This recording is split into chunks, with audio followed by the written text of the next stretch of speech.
Ayon sa mga balita, totoo daw na nag-issue at nag-publicize ang International Criminal Court, ICC, ng arrest warrant para kay dating Pangulong Rodrigo Duterte. Naglabas ang ICC ng arrest warrant para kay Duterte at nakapost ito sa kanilang website nitong March 11. Pinabubulaanan nito ang mga nagsasabing hindi umano nag-issue ang ICC ng warrant para kay Duterte tungkol sa crimes against humanity charges o na hindi pa ito ginawang publiko. At para naman lagi kang updated sa mga bagong balita, huwag kalimutang mag-subscribe dito sa channel.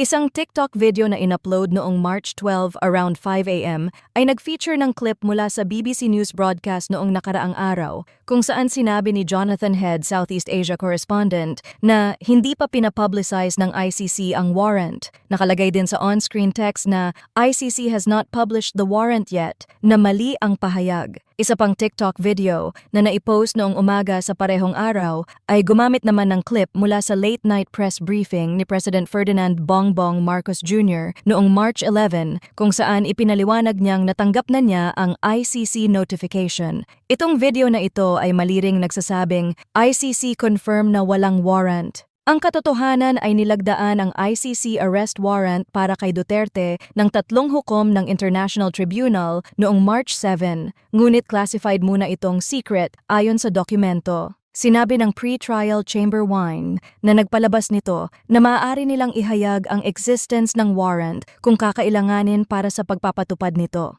Noong March 11, ginawang public ang classification ng dokumento ng Chamber. Nakakuha rin ng kopya nito ang mga lokal na media kahapon. Makikita rin sa Google search result na available na ang webpage ng arrest warrant ng mas maaga pa, 5 araw bago ang March 12. Ayon sa Google, ang date na lumalabas sa search results ay tinatayang petsa kung kailan ang isang web page ay na-update o na-publish. Karaniwan ng tinitreat ng ICC bilang secret ang ilang arrest warrants para maprotektahan ang mga testigo at masiguro ang maayos na investigasyon. Halimbawa, ang arrest warrant para kay Hamas leader Mohammed Diab Ibrahim al-Masri o DAIF ay unang classified bilang secret dahil sa crimes against humanity at war crimes sa Israel at Palestine simula October 7, 2023. Kabilang sa dahilan ng ICC ang pagprotekta sa mga testigo at interes ng mga biktima at kanilang mga pamilya. Parehong classification din ang ibinigay ng ICC sa arrest warrant para kay Russian President Vladimir Putin. Inaresto si Duterte ng Philippine National Police, PNP,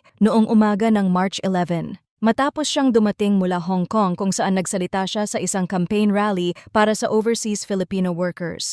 Inihain ni Prosecutor General Richard Anthony Fadolon ang arrest warrant bago pa man bumaba si Duterte ng eroplano ayon sa Presidential Communications Office, PCO. Dahil wala pa ang pangalan ni Duterte sa listahan ng mga kasong nakalathala sa website ng ICC, may ilang posts na nagsasabing peke o hindi umano totoo ang nasabing arrest warrant. Mga 12 oras matapos siyang maaresto, lumipad si Duterte palabas ng Pilipinas sakay ng isang chartered flight papuntang The Hague, Netherlands. Sinabi naman ni ICC spokesperson Fadi Abdullah na kapag nasa kustodya na ang isang suspect, isa-schedule na ang initial appearance hearing